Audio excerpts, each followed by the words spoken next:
It's the Ryan Bridge Drive Show. 0800 844 747. Magic Talk. As New Zealand begins its recovery in a post-COVID world, many Kiwis will be thinking about their finances. Whether triggered by income reduction, job losses, a shift in spending and saving habits, now is the opportune time to get your financial house in order. What better time to start this discussion than in Money Week, where Kiwis are encouraged to ask their questions about money. Dean Anderson from Kernel Wealth will be discussing 5 things Kiwis should be asking questions on this Money Week. And Dean is with me now. Welcome to the show. Hi, Ryan. Dean, let's start with interest rates. They're low. They're going to be low for at least the medium term. How can Kiwis make the most of that? If you've got debt, it's a fantastic time to go and reconsider what you're paying, renegotiate with your bank, look to see if you can get a lower interest rate. On the flip side, for those that are closer to retirement, have traditionally lived off income from term deposits or had some savings in a bank, really hard. So you now need to look at other options about how you're going to get that income. So for some people, that means they're looking at investing in shares or other assets in order to be able to fund their retirement. All right. What about the pay reductions? A lot of people took pay reductions during lockdown. But as the economy starts to bounce back and businesses start to recover and things start to normalise again, are there financial behaviours that we should take with us into this post-COVID world? Yeah, if you're like me, you were probably surprised at how much you actually had in terms of discretionary spending. You know, you're sitting at home, locked down. Either you were forced to cut back on expenses just because you had a lower income, or you just physically couldn't go out and spend it. So you need to actually maybe take a moment and go, how much more do I want to be spending now that we're back free and moving around? Are there things that I can cut out of my life? And then to redirect that towards some savings. One of the other big things that we realised was a lot of Kiwis didn't have an emergency savings account. They didn't have that rainy day fund, and it caught a lot of people off guard.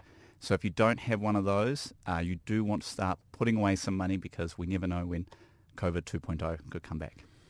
Many people don't know where to start with saving or investing. So what would you say to someone wanting to get started after COVID? Hopefully we're free of it. But what would you say to someone who wants to get into that? Yeah, so the first thing, obviously, tackle any high-interest debt, put away your emergency savings, and then just keep things really simple. So one of the best ways to get started with investing is a thing called pay yourself first. So actually set aside a small amount into a savings account or an investment prior to paying any expenses. So this is before you pay any bill, have an automatic amount that comes out of your paycheck. Now, the key with that, like all New Year's resolutions, don't go too hard too fast. You know, you're not going to go to the gym 5 days a week forever. So just start small, start with something that you can easily get used to, and then increase that over time. And then there are a range of great investment options out there that are well diversified, low cost, and you can just set and forget. And it's actually one of the most successful ways of investing. Where do people go wrong with finances and investing and saving? Is it things like or making promises to themselves that are perhaps too big to keep? Yeah, obviously, giving up is probably a big piece. You know, don't go too hard too fast.